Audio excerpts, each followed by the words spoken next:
Claim: Did S. Jaishankar say Indian economy will not be run from White House? Fact check.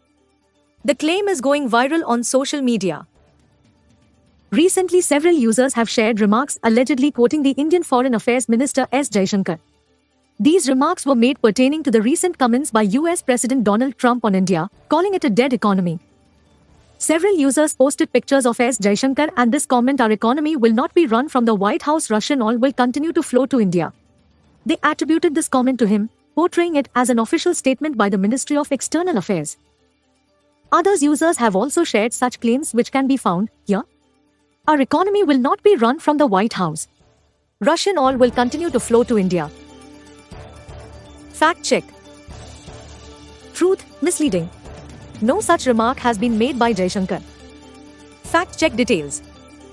Digit I India decided to fact check this claim and discovered that no such thing was said by External Affairs Minister S. Jaishankar.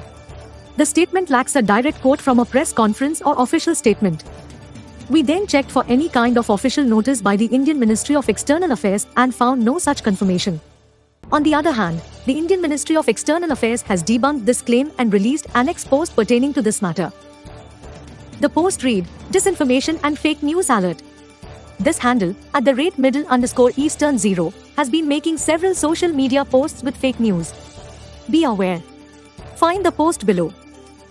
Additionally, the PIB report too has debunked the claims and urged citizens not to fall for fake propaganda and urges people to verify information before they share it online.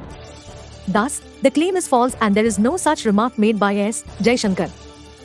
Claim: External Affairs Minister of India S. Jaishankar said that the Indian economy will not be run from the White House. Conclusion: misleading. No such remark has been made by Jaishankar. Rating: misleading. The claim is misleading. Thank you for visiting us, digiti.in. Subscribe to our channel, Digit I India.